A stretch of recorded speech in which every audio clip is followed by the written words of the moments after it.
हाँ, देखिए छात्रों, सुप्रभात। आज हम 10वां गद्य पाठ ओजोन विघटन का संकट इसे देखने वाले हैं। और इसके लेखक जो है वह डॉक्टर कृष्ण कुमार मिश्र हैं। सबसे पहले हम लेखक परिचय जो है उसे हम देखेंगे। यहाँ पर यह लेखक परिचय जो है, डॉक्टर कृष्ण कुमार मिश्र जी का जन्म 15 मार्च 1966 को उत्तर प्रदेश के जौनपुर में हुआ। आपने हिंदी साहित्य में विज्ञान संबंधी लेखन कार्य में अपनी विशेष पहचान बनाई है। आपने बनारस हिंदू विश्वविद्यालय से 1992 में रसायन शास्त्र में पीएचडी की उपाधि प्राप्त की। आपने विज्ञान को लोकप्रिय बनाने और जनमानस तक पहुंचाने का महनीय कार्य किया है। इसके लिए आपने लोक विज्ञान के अनेक विषयों पर हिंदी में व्यापक लेखन किया है। विज्ञान से संबंधित आपकी अनेक मौलिक एवं अनुदित पुस्तकें प्रकाशित हो चुकी हैं। आप विज्ञान लेखन की समकालीन पीढ़ी के सशक्त हस्ताक्षर हैं। आप मुंबई के होमी भाभा विज्ञान शिक्षा केंद्र में वैज्ञानिक है। यानी यह ओजोन विघटन का संकट, यह जो गद्य है एक विज्ञान पर आधारित ऐसा यह विज्ञान संबंधी लेख है। और इस लेख के लेखक जो है वह एक वैज्ञानिक है और बहुत ही महत्वपूर्ण और विस्तारित ऐसी जानकारी इस गद्य में उन्होंने दी है। अब हम उनकी प्रमुख कृतियाँ जो है उसे देखेंगे। प्रमुख कृतियाँ देखिए, लोक विज्ञान, समकालीन रचनाएं, विज्ञान मानव की यशोगाथा, जल जीवन का आधार आदि। इस प्रकार की ये उनकी साहित्यिक कृतियाँ हैं।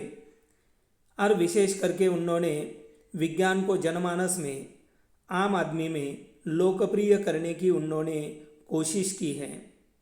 कई किताबें या उनकी कई मौलिक एवं अनुदित पुस्तकें भी प्रकाशित हो चुकी हैं। अब यहाँ पर हम विधा परिचय देखेंगे। प्रस्तुत पाठ विज्ञान संबंधी लेख है। वर्तमान समय में लेख का स्वरूप विस्तृत और बहुआयामी हो गया है। इसमें विज्ञान, सूचना एवं तकनीकी विज्ञान जैसे विषयों का लेखन भी समाहित हो गया है। विज्ञान जैसे विषयों पर अनेक लेख विभिन्न पत्रिकाओं तथा पुस्तकों के रूप में पाठकों के सम्मुख आ रहे हैं, जो ज्ञान वृद्धि में सहायक हो रहे हैं। अब यह विधा परिचय यानी यह जो साहित्य सृजन का, साहित्य निर्मिति का जो प्रकार है वह देखिए एक विज्ञान संबंधी लेख है। वर्तमान समय में लेख स्वरूप विस्तृत और बहुआयामी हो गया है और इसमें विज्ञान, सूचना, तकनीकी यानी टेक्निक, विज्ञान जैसे विषयों का लेखन भी समाविष्ट हो गया है। अब यहाँ पर पाठ परिचय हम देखते हैं। प्रस्तुत पाठ में मनुष्य की सुविधाओं के लिए किए जाने वाले अनुसंधानों और उत्पादित किए जाने वाले साधनों के कारण पर्यावरण के होते जा रहे ह्रास की ओर संकेत किया है। वर्तमान समय में ओजोन की परत में छेद होना अथवा परत को क्षति पहुंचना मनुष्य की स्वार्थी प्रवृत्ति का परिणाम है। हमें यह भली भांति समझना होगा कि यद्यपि सूर्य हमारा जीवनदाता है, परंतु उसकी पराबैंगनी किरणें संपूर्ण चराचर सृष्टि के लिए घातक सिद्ध होती हैं।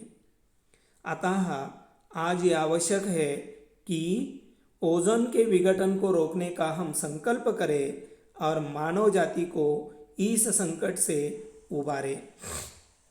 यहाँ पर एक कठिन शब्द जो है वह है अनुसंधान। अनुसंधान का अर्थ होता है अन्वेषण। आप सोचने लगे होंगे अन्वेषण यानी क्या? अन्वेषण यानी खोज, जिसे हम मराठी में शोध कहते हैं। नए नए शोध, नए नए नई नई खोज की जाती है। बाद में है परत। परत का अर्थ होता है स्तर। हम ये पृथ्वी की परत जो है उस पर हम रह रहे हैं। बाद में क्षति। क्षति का अर्थ है हानि। बाद में पराबैंगनी। यह पराबैंगनी जो है, पराबैंगनी किरणें, जिसे हम अल्ट्रावायलेट किरण कहते हैं या अल्ट्रावायलेट रेज जिसे अंग्रेजी में कहा जाता है, वह कहा जाता है। चराचर सृष्टि यानी संपूर्ण जीव सृष्टि। बाकी तो कोई कठिन है नहीं। तो यह जो प्रस्तुत पाठ है, विज्ञान परक जो लेख है, इसमें मनुष्य अपनी सुविधा के लिए, देखिए हमें अगर हम सोचने लगते हैं तो कितनी सुविधाएं हमारे लिए हैं। तो इन सुविधाओं को जुटाने के लिए या सुविधाओं को पाने के लिए नए नए अनुसंधान, नई नई खोज होती जा रही है। और जो भी खोज की जाती है उसका उत्पादन किया जाता है। और ऐसे उत्पादित किए हुए साधनों के कारण पर्यावरण जो है उसका ह्रास होता जा रहा है, उसे हानि होती जा रही है। वर्तमान समय में यह ओजोन की परत, हम यह ओजोन क्या है वह भी देखने वाले हैं। यह देखने के पश्चात ओजोन देखेंगे। तो यह ओजोन जो है, संक्षेप में मैं आपको बता देता हूँ। सूर्य से निकलने वाली जो किरणें हैं, जिसे नील किरणें कहते हैं, यह जो किरणें हैं वह एक विशिष्ट ऊंचाई पर, यह ओजोन वायु जो है, ओजोन गैस जो है, उसकी एक परत है, उनका एक स्तर है। और उसमें वे वहाँ जिसे हम क्या कहेंगे, वहाँ पर वह आ जाते हैं और उसके पश्चात वह जमीन पर आ जाते हैं।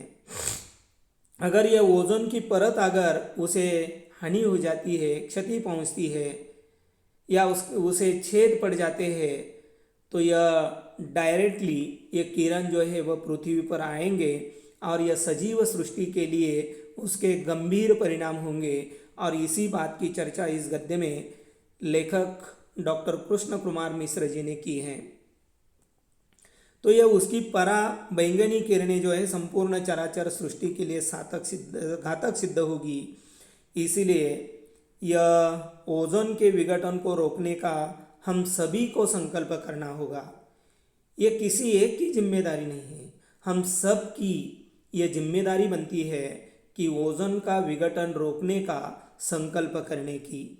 अब हम ये पहले ये ओजोन क्या है तो ये ओजोन देखिए, ओजोन ऑक्सीजन के 3 अणुओं से बनी जीवन रक्षक गैस इसे कहते हैं। क्योंकि सूर्य से आने वाली जो किरणें हैं वह किरणें ओजोन वायु जहाँ होता है, गैस जहाँ होता है, वहाँ से फिल्टर होकर नीचे ज़मीन पर वह किरणें आती हैं।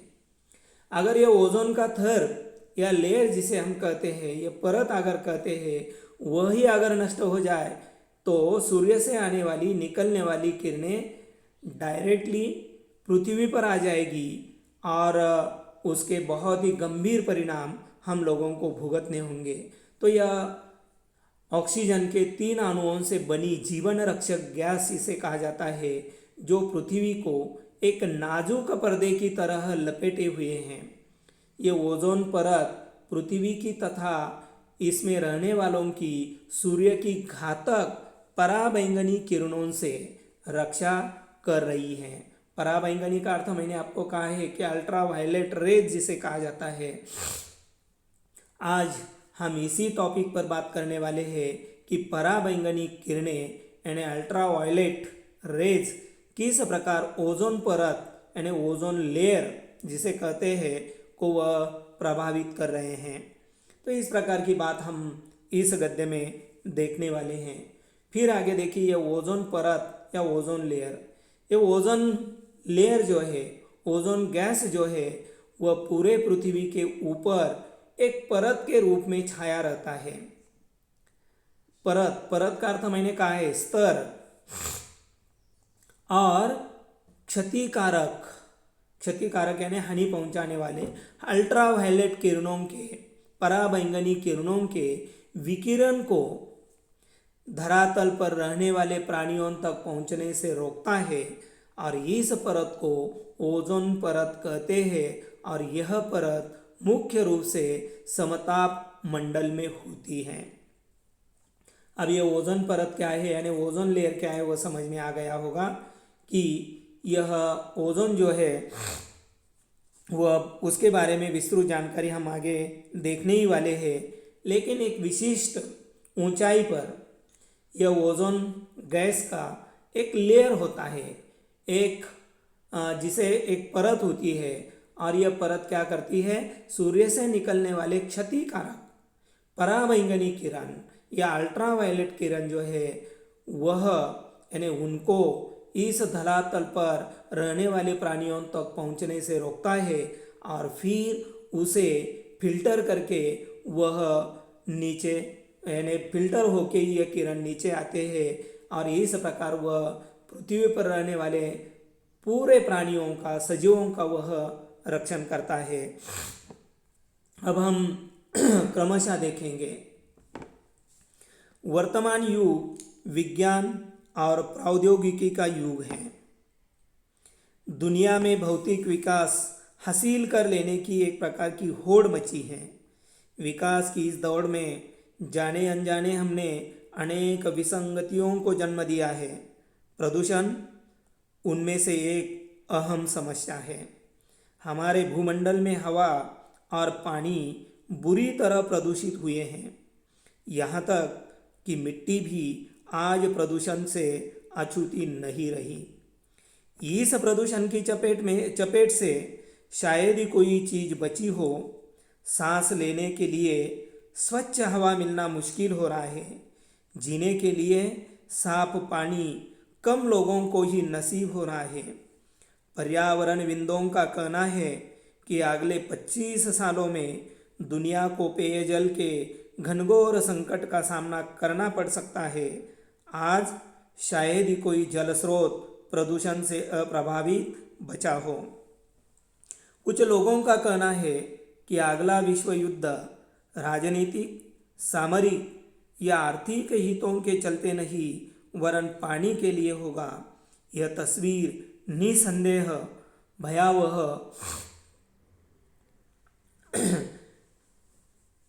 यह तस्वीर निसंदेह भयावह है, लेकिन इसे किसी भी तरह से अतिरंजित नहीं कहा जाना चाहिए।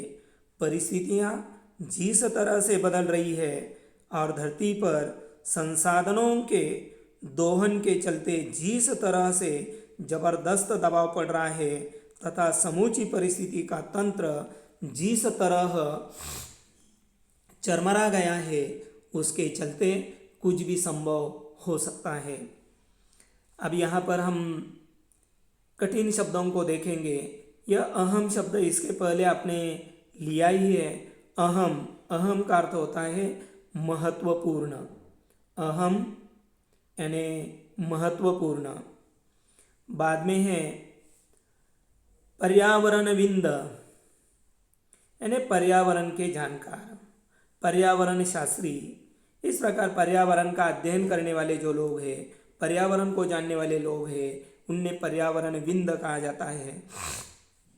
बाद में सामरिक, सामरिक का अर्थ होता है युद्ध से संबंधित। सामरिक यानी युद्ध से संबंधित।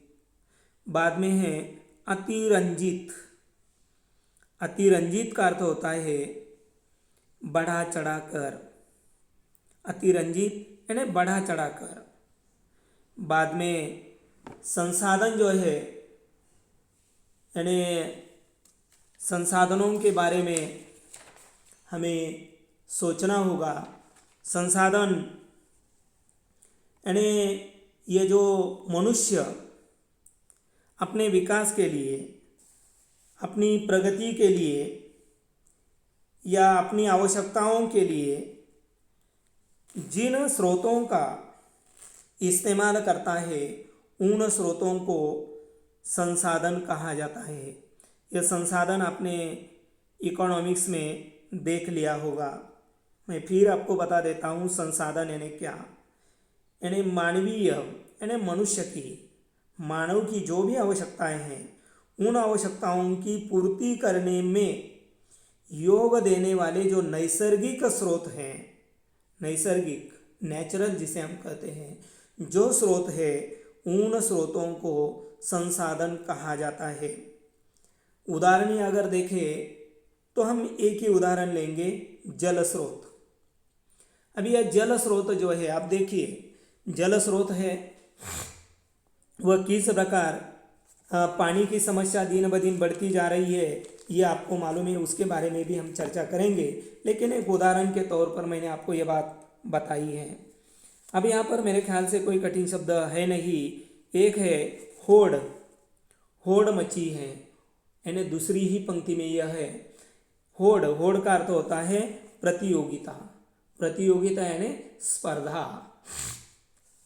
अब वर्तमान युग विज्ञान और प्रौद्योगिकी का है। प्रौद्योगिकी यानी औद्योगिक विकास जिसे हम कहते हैं, प्रगति जिसे हम कहते हैं, तकनीकी तौर पर जो प्रगति है वह, यानी वर्तमान युग यह विज्ञान और प्रौद्योगिकी का युग है और दुनिया में भौतिक विकास हासिल कर लेने की होड़ मची है। अब यह भौतिक विकास क्या है वह भी समझना जरूर है। हम सभी लोग जो है वह भौतिक साधनों के पीछे लगे हुए हैं। अब देखिए, आप अभी जो अध्ययन कर रहे हैं, मोबाइल आपके सामने है। यह मोबाइल आपकी सुविधा के लिए जो एक साधन है वह साधन यानी भौतिक साधन है। आपके हाथ में पेन होगा, पेन क्या है? भौतिक साधन है। आप जिस कुर्सी पर बैठे हैं वह कुर्सी भौतिक साधन है। आप जिस घर में बैठे हैं वह घर भौतिक साधन है। यानी यह जो भी है, आने जाने के लिए जिस गाड़ी का आप इस्तेमाल करते हैं वह भौतिक साधन है। यानी यह भौतिक विकास के माध्यम से तहत एक प्रकार की एक होड़ मची है, एक स्पर्धा लगी हुई है। और विकास की इस दौड़ में, इस होड़ में जाने अनजाने हमने अनेक विसंगतियों को जन्म दिया है। हम जो भी प्रगति कर रहे हैं, भौतिक साधनों की उत्पत्ति हम कर रहे हैं, लेकिन वह करते समय हम लोगों ने उनके होने वाले दुष्परिणामों की तरफ हम लोगों ने अनदेखी कर दी है। उनके बारे में जरा भी हम लोगों ने सोचा नहीं है। सिर्फ हमें भौतिक विकास चाहिए और वह हम करते रहते हैं। तो भौतिक विकास ने अनेक विसंगतियों को जन्म दिया है। प्रदूषण उनमें से एक महत्वपूर्ण समस्या है। देखिए, भौतिक विकास के कारण एक सबसे महत्वपूर्ण अहम यानी महत्वपूर्ण समस्या सामने आई है, वह है प्रदूषण की। अब यह प्रदूषण आपको मालूम है, हवा प्रदूषण, जल प्रदूषण, ये जो भी है तो यह समस्या सामने आई है हमारे भूमंडल में। भूमंडल का अर्थ है यह पृथ्वी में या पृथ्वी पर हवा और पानी बुरी तरह प्रदूषित हुए हैं। अब देखिए पृथ्वी पर जो पानी है, अगर आपके पूर्वज जिनकी उम्र ज़्यादा है, आपके नाना नानी अगर है, तो आप उनसे बात कर सकते हैं कि जब आप मेरी उम्र के थे तब पानी कैसा था। तो वे निश्चित रूप से बताएंगे जहाँ भी यानी कुएं की खुदाई करते थे वहाँ कुएं का पानी जो था वह मीठा रहता था। आज हम पाते हैं कि हर जगह यह पानी जो है, कहाँ भी हम किसी भी कुएं का पानी पीजिए वह कैसा लगता है? बिल्कुल प्रदूषित पानी है। और यह प्रदूषित पानी क्यों बना है? तो हम लोगों ने खेती से ज़्यादा अनाज पाने की होड़ के लिए हम उसमें यह रासायनिक खाद को हम डालते हैं, जिसका दुष्परिणाम जो है, उसके दुष्परिणाम के कारण जल प्रदूषण बढ़ा है। इतना ही नहीं, बड़े बड़े कारखाने हैं, बड़े बड़े कारखानों की वजह से वहाँ से निकलने वाला गंदा पानी, वह क्या होता है, उस गंदे पानी को नदी में छोड़ा जाता है, जिसके कारण जल प्रदूषण दिन ब दिन बढ़ता जा रहा है। हवा प्रदूषण, बड़ी बड़ी कंपनियां हैं कंपनियों की चिमनियों से निकलने वाला धुआं हवा में मिलता जा रहा है, जिसके कारण हवा प्रदूषण बढ़ गया है। यहाँ तक कि मिट्टी भी आज प्रदूषण से अछूती नहीं रही है। यहाँ तक कि मिट्टी जो है, मिट्टी मैंने अभी अभी कहा है कि ज़्यादा से ज़्यादा उपज पाने की होड़ में, ज़्यादा पैदावार पाने के लिए खेती में हम क्या कर रहे हैं, हम रासायनिक खादों का ज़्यादा इस्तेमाल करने लगे हैं, जिसके तहत मिट्टी भी पूरी तरह से प्रदूषित हो चुकी है। कई ऐसे इलाके हैं कि जहाँ पर देखिए, अगर हम सिर्फ 20-25 साल के पहले की बात करते हैं तो वहाँ हर फसल बहुत ही अच्छी तरह से लहलाती थी, लेकिन अब वह मिट्टी पूरी तरह से प्रदूषित हो चुकी है, तो वहाँ फसल भी अच्छी तरह से नहीं उग पाती है, अच्छी तरह से नहीं लहलाती है। इसका मतलब मिट्टी प्रदूषण भी बढ़ता जा रहा है, और इस प्रदूषण की चपेट से शायद ही कोई चीज़ बची हो। और यह जो प्रदूषण बढ़ता जा रहा है, इस प्रदूषण से कोई भी चीज़ नहीं बची है। सांस यानी ये आपकी सांस नहीं, सांस और सांस इसमें अंतर होता है। सांस यानी जो हम मराठी में श्वास कहते हैं, जो प्राणवायु हम अंदर लेते हैं, यह लेने और बाहर छोड़ने की जो क्रिया है उसके लिए श्वास कहा जाता है, और उसके लिए सांस कहते हैं। और सांस का मतलब होता है, आपको मालूम है, सासू आणि सून, तो ये आपको अच्छी तरह से मालूम है। तो यह सांस लेने के लिए स्वच्छ हवा मिलना बड़ा मुश्किल हो गया है, क्योंकि अब कोपर गांव में रहने वाले ही लोग देखिए, अगर हम टेरेस पर जाते हैं और पैरों में कोई चप्पल नहीं है, जूता नहीं है, अगर चलते हैं तो देखिए हमारे पैर कैसे हो जाते हैं, बिल्कुल काले हो जाते हैं। क्यों? क्योंकि दोनों तरफ जो फैक्ट्रियां हैं, उनकी चिमनियों से निकलने वाले जो छोटे कण हैं वह बिखर जाते हैं, प्रदूषण बढ़ता जा रहा है, जिसके कारण स्वच्छ हवा हमें नहीं मिल रही है। इतना ही नहीं, पर्यावरणविदों का कहना है, यानी जो पर्यावरण शास्त्री है, पर्यावरण के जानकार जो है, उनका कहना है कि अगले 25 सालों में दुनिया को पेयजल के घनघोर संकट का सामना करना पड़ सकता है। अब ये जिसके कारण, भौतिक होड़ के कारण, भौतिक स्पर्धा के कारण प्रदूषण बढ़ता जा रहा है, जिसके कई दुष्परिणाम आपने एनवायरमेंट में भी देख लिया है। इसीलिए तो यह सरकार की तरफ से जानबूझकर यह एनवायरमेंट सब्जेक्ट जो है वह कंपलसरी कर दिया है कि ये दुष्परिणाम जो है प्रदूषण के, कि जिसके कारण ये जो बरसात है, अगर एक आध साल बहुत ही बरसात हो जाती है, एक आध साल ऐसी समस्या आ जाती है कि बरसात ही नहीं होती, तो यह प्रदूषण के ही दुष्परिणाम है। और यहाँ पर्यावरण शास्त्रियों का मानना है, पर्यावरणविदों का मानना है कि अगले 25 सालों में दुनिया को पेयजल का घोर संकट का सामना करना पड़ सकता है। आज शायद ही कोई जल स्रोत प्रदूषण से अप्रभावित बचा हो। यहाँ उन्होंने स्पष्ट शब्दों में कह दिया है कि 25 साल, आने वाले 25 सालों के बाद दुनिया में पेयजल को लेकर, पेयजल यानी पीने योग्य जल, पानी के लिए घोर संकट का सामना हम लोगों को करना पड़ सकता है, और पृथ्वी पर एक भी ऐसा जल नहीं होगा या जल स्रोत नहीं होगा कि जो प्रदूषण से बचा हो। कुछ लोगों का कहना है कि अगला विश्व युद्ध राजनीतिक, सामरिक या आर्थिक हितों के चलते नहीं, वरन पानी के लिए होगा। यहाँ तक उन्होंने बता दिया कि आगे अगर यह विश्व युद्ध हो जाएगा तो वह किसी राजनीतिक बातों को लेकर नहीं होगा या किसी युद्ध को लेकर नहीं होगा, तो आर्थिक हितों को लेकर नहीं होगा, तो वह युद्ध पानी के लिए युद्ध होगा। यह तस्वीर निसंदेह भयावह है, लेकिन इसे किसी भी तरह से बढ़ा चढ़ाकर नहीं कहा जा सकता। परिस्थितियां जिस तरह से बदल रही हैं और धरती पर संसाधनों के दोहन के चलते जिस तरह से जबरदस्त दबाव पड़ रहा है तथा समूची परिस्थिति का तंत्र जिस तरह चरमरा गया है, उसके चलते कुछ भी संभव हो सकता है। दोहन का अर्थ है अनियंत्रित उपयोग। अब यहाँ परिस्थितियाँ उन्होंने कहा है कि यह जो तस्वीर है, ये जो बात है कि आने वाला कल यानी 25 सालों के बाद क्या समस्या या कौन सी समस्या का सामना हम लोगों को करना पड़ेगा, तो वह जो समस्या है वह है पेय जल की।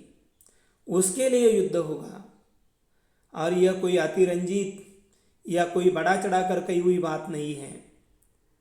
परिस्थितियाँ जिस तरह से बदल रही है और यह धरती पर संसाधन का अर्थ मैंने आपको पहले बता दिया है कि मानवीय आवश्यकता, हमारी आवश्यकताओं के लिए आज हम पाते हैं कि मैंने जल का उदाहरण दिया। जल यानी पानी के लिए हम देखते हैं कि कितने बोरवेल होते जा रहे हैं। अगर हम 25-30 साल पहले की बात करते हैं तो मेरे ख्याल से 30 साल पहले एक भी बोरवेल नहीं होगा, सिर्फ कुएं होंगे, उनकी भी संख्या सीमित होगी। लेकिन आज हम पाते हैं कि कुओं की संख्या कितनी बड़ी है, बोरवेल की कितनी संख्या बड़ी है। और इतना ही नहीं, यानी यह पूरी तरह से पानी जो है, यह पानी का कितना इस्तेमाल हम लोग कर रहे हैं। तो इस प्रकार यह धरती पर संसाधन, यह जल एक नैसर्गिक संसाधन है, जल स्रोत, तो उनका अनियंत्रित उपयोग हम लोग कर रहे हैं कि जिस तरह से जबरदस्त दबाव पड़ रहा है तथा समूची परिस्थिति का तंत्र जिस तरह से चरमरा गया है, उसके चलते कुछ भी संभव हो सकता है। फिर आगे हम देखते हैं, आगे का परिचय देखिए। फिलहाल यहाँ हम पर्यावरणीय प्रदूषण के सिर्फ एक पहलू की चर्चा कर रहे हैं और वह है ओजोन विघटन का संकट। पिछले कई वर्षों से पूरी दुनिया में इसकी चर्चा हो रही है तथा इसे लेकर खासी चिंता व्यक्त की जा रही है। आखिर यह सवाल समूची मानव सभ्यता के अस्तित्व का है। प्रश्न उठता है कि ओजोन क्या है, यह कहाँ स्थित है और उसकी उपयोगिता क्या है, इसका विघटन क्यों और कैसे हो रहा है, ओजोन विघटन के खतरे क्या क्या है, और यदि यह खतरे एक हकीकत है तो इस दिशा में हम कितने गंभीर हैं और इससे निपटने के लिए क्या कुछ अहमियत कदम उठा रहे हैं। तो पहले कठिन शब्दों की बात हम करते हैं। विघटन का अर्थ है तोड़ना, विघटन होना, जिसे हम विरगड़ने कहते हैं। विघटन, तोड़ना। बाद में यहमियत यानी सावधानी पूर्वक, यहतियाती का अर्थ है सावधानी पूर्वक। अब देखिए, फिलहाल हम पर्यावरणीय प्रदूषकों के बारे में, सिर्फ इसके बारे में या इसके एक ही पहलू की चर्चा हम कर रहे हैं और वह पहलू है ओजोन विघटन। यानी विघटन, ओजोन वायु जो है, उनकी जो लेयर है, वह लेयर किस प्रकार उसे हानि पहुंच रही है, किस प्रकार उसमें छेद होते जा रहे हैं, किस प्रकार वह लेयर कम होता जा रहा है, इस संकट पर हम चर्चा कर रहे हैं। पिछले कई वर्षों से पूरी दुनिया में इसकी चर्चा हो रही है और देखिए, पूरी दुनिया में प्रदूषण को लेकर ओजोन वायु का या ओजोन गैस जो है, उनकी परत को छेद होते जा रहे हैं, इस बात को लेकर पूरी दुनिया में विचार मंथन चल रहा है, उस पर संशोधन चल रहा है तथा इसे लेकर खासी चिंता व्यक्त की जा रही है। और यह जो ओजोन का लेयर जो है, उसे जो छेद होते जा रहे हैं या उनकी वह लेयर जो है वह कम होता जा रहा है, इस बात को लेकर पूरी दुनिया के वैज्ञानिक जो है उन्होंने चिंता व्यक्त की है। आखिर यह सवाल समूची मानव सभ्यता के अस्तित्व का है। प्रश्न उठता है कि यह ओजोन क्या है। हमें सबसे पहले यह ओजोन क्या है, कहाँ स्थित है, इसकी उपयोगिता क्या है, इसका विघटन क्यों हो रहा है, कैसे हो रहा है, या ओजोन वायु जो है या ओजोन गैस जो है उसका विघटन होने के बाद क्या क्या खतरे हो जाएंगे, उसके खतरे क्या है, और यदि यह खतरे एक हकीकत है तो इस दिशा में हम कितने गंभीर हैं और इससे निपटने के लिए क्या कितने सावधानी पूर्वक, यहतियाती का मतलब है सावधानी पूर्वक, तो इसके लिए कितनी सावधानी पूर्वक हम कदम उठा रहे हैं, यानी इस दिशा में हम कितने सावधानी पूर्वक यह कदम हमारे उठा रहे हैं, इस बात का हमें चिंतन करना आवश्यक है। पूरी दुनिया जो है इस पर विचार मंथन कर रही है। पूरी दुनिया के वैज्ञानिक जो है यह एक ज्वलंत समस्या है कि यह जो ओजोन का लेयर जो है उसमें छेद होते जा रहे हैं। ये छेद क्यों हो रहे हैं, तो प्रदूषण के कारण। प्रदूषण क्यों हो रहा है, तो भौतिक सभ्यता के कारण। भौतिक सभ्यता यानी देखिए, अगर हम पहले की बात करते हैं, यानी 100 साल पहले की बात, 100 साल पहले की बात हम करेंगे तो भी यह चित्र हमें देखने को मिलता है कि जो लोग थे यानी पैदल ही इधर उधर घूमते फिरते थे। बाद में बाइसिकल आ गई, बाइसिकल से कोई प्रदूषण नहीं था। लेकिन आज एक भी आदमी नहीं है कि जिसके पास यह मोटरसाइकिल नहीं है। 4 व्हीलर गाड़ियों की कितनी संख्या बढ़ गई है जिससे प्रदूषण बढ़ता जा रहा है। अगर हम जहाज़ की बात करते हैं तो उससे प्रदूषण बढ़ता जा रहा है। कल कारखाने बढ़ते जा रहे हैं, केमिकल की फैक्ट्रियां बढ़ती जा रही है, यानी यह सभी जो है इसके कारण एक प्रकार की यह सभ्यता की उपकरणें हैं, इसके पीछे हम लगे हुए हैं। एक तरफ हम यह भौतिक प्रगति कर रहे हैं लेकिन उनके दुष्परिणाम जो है, तो यह दुष्परिणाम क्या है, प्रदूषण बढ़ता जा रहा है। यह प्रदूषण, जल प्रदूषण भी बढ़ता जा रहा है और वायु प्रदूषण भी बढ़ता जा रहा है, और जिसके कारण ये ओजोन लेयर जो है वह या उसका विघटन होता जा रहा है। और इस दिशा में हम कितने महत्वपूर्ण कदम बढ़ा रहे हैं, यह भी एक महत्वपूर्ण बात है। आगे हम यह ओजोन गैस क्या है, वह कहाँ पर स्थित है, ये सारी बातें जो हैं वह अगली तासिका में हम देखेंगे। तब तक के लिए हम रुकते हैं। आप सभी को धन्यवाद।